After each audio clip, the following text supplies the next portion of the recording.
Train the muscles, not the joints.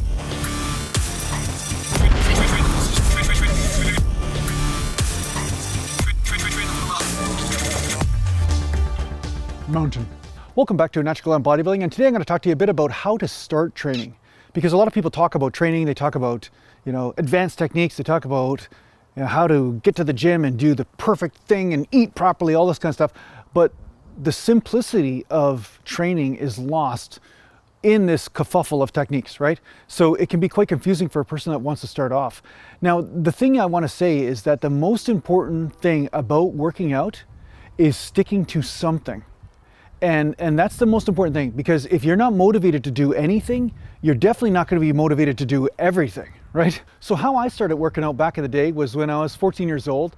I would start with some arm curls, and that's it. I only did one exercise, and I did 3 sets of that exercise, and I would just do arm curls in front of the TV as I was watching Knight Rider or some sort of TV show or something like that back in the 80s, or Battlestar Galactica, who knows what it was. And the thing is, the TV was something that I was like already going to do anyway, and I thought, oh, it's not a big deal for me to sit on the couch and do a couple arm curls or something, or I'd actually sit on the armrest, and then I would start doing arm curls, one arm at a time or both at a time, just experimenting, right? And just from doing this, I started to get motivated, because getting the blood flow going helped get me the motivation to do more. So this is really underestimated. It's almost like people look at how to get motivated for training, but really what you have to do is prime the motivation pump. You have to build the motivation muscle. And that's the muscle that's not necessarily talked about. It's not necessarily a physical muscle, of course, as you know, but it's basically getting the motivation is going to be your primary currency in order to be able to continue with everything else. And how you get the motivation to do something is to do a little bit of something, right? If you do a little bit of something, that naturally starts to get the blood flowing, naturally starts to get the endorphins going, naturally starts to get over that first wall of discomfort. And once you're past that first wall of discomfort, then the rest of the workout becomes much easier. So most of the time when beginners are working out, or even advanced people, sometimes then they get into a lull or they get into a rut for a period of time, and they've been training for years, but sometimes they get back into a lazy rut.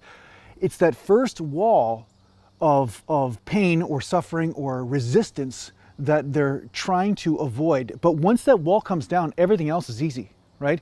So just like training leg day, everybody's like, oh my God, leg day, leg day sucks. And it's like, yeah, leg day does suck. But I'll tell you right now, after you've got the warm-ups done and you've got that first heavy set in, after that, the rest of the workout is much easier than it was when you walked through those doors and you looked at that squat rack or the leg press machine or whatever it was you're going to do for legs that day.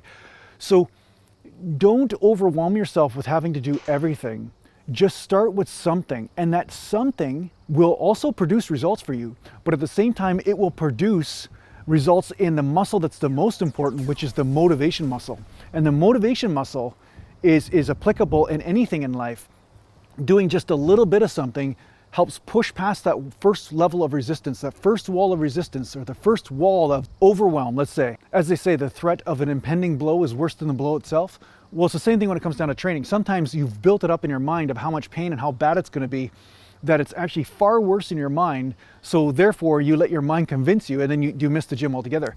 So play a different game with your mind. Say, I'm just going to do something little. Yeah, you're right, mind. I'm not going to go to the gym, work out that hard. I'm just going to do a couple little things that are just really easy. And then from there, a lot of times a whole workout comes from that.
So don't forget about the motivation muscle. And if you're not feeling like doing a huge workout, just do something and then see what happens. Just a little thing, just something that's not quite so hard for yourself.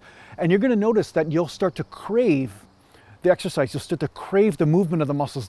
You'll start to crave the stretching and the blood flow. And this will produce way more results for you in the long run when you master this first muscle, the motivation muscle. And it's not really a muscle. Yeah, I know. All right. So I hope this helps you out in your training. Thanks a lot for watching. Thanks a lot to the Patreon supporters, and take care for now. Mountain. These are muscles. See? That's a muscle right there. Yeah, there's another one. Yeah, these are muscles. Motivation and mountain. Bam.